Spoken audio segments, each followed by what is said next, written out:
Good afternoon, everyone. This is Mike O'Malley here with the Hurricane Outlook and discussion for November 19th, 2022, around 4 p.m. Eastern Time. We have a lot to talk about this afternoon, including what could be a very rare setup coming for portions of the Western Caribbean over the next coming weeks. We might have a tropical system that might form out there, so let's go and look at everything right now. Looking at the wide overview of the Atlantic Basin, we notice that it is pretty quiet, but there is one disturbance, particularly east of the Windward Islands right now, and this system may have the shot of becoming a tropical cyclone as it moves into the Caribbean. We'll see if it happens, maybe some convergence, but certainly very interesting. Now, taking a look here at portions of the islands today, the weather is going to remain relatively nice for several days. However, we notice on the infrared satellite that there is some shower and thunderstorm activity off towards the east associated with that tropical wave that will be moving westward over the next couple of days. Could bring some shower and thunderstorm activity to portions of the island chain as we progress throughout the next couple of days.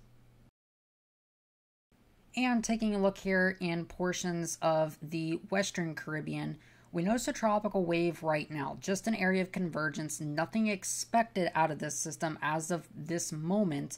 We'll have to watch this for some shower and thunderstorm activity, generally speaking, to portions of the islands. You can see Jamaica may be getting in some rain there, but not too much, but overall wet and stormy for portions of the Central American region.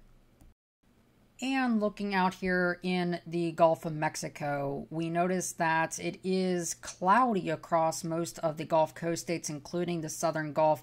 This is in response to an area of low pressure and a warm front. You can see that indicated by the red line. That's the warm front. And with this warm air moving up across the warm front, it's creating a lot of overrunning, and that's leading to a lot of widespread coverage of clouds, even some isolated sprinkles in there from time to time.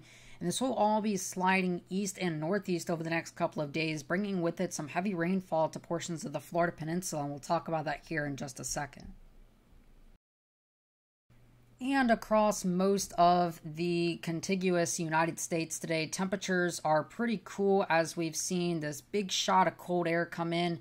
You can see we've had several snowfall reports, even a whopping 77-inch report. That's 6.5 feet of snow over near Orchard Park and near Buffalo, New York.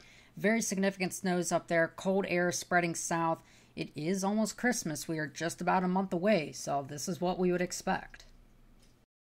And turning our attention to the GFS forecast, particularly out across the western Atlantic and the Western Caribbean, we notice that this is the GFS simulated radar. We have an area of disturbed weather that will be shaping up over the next couple of days into the next week or so. And this might lead to an area of disorganized shower and thunderstorm activity. The GFS has been trying to generate this to be a hurricane or some type of tropical entity. And although the environmental conditions are not necessarily likely for that, it is a possibility that we at least have to mention, but I'm not super concerned about it, nor should you. But it is something to monitor, but we're probably a week or so out from this event.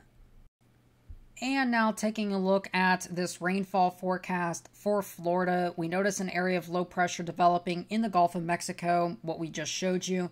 This will be sliding eastward over the next couple of days, providing with it some very heavy rainfall from about the Interstate 4 corridor, Jacksonville, Interstate 95, from Brunswick, Georgia, south towards Palm Bay, maybe even West Palm Beach. These rainfall amounts, we could be talking about 2 to 6 inches of rainfall, especially in those heavier bands. Something to monitor, maybe the potential for some severe weather. We'll talk about that more in depth tomorrow.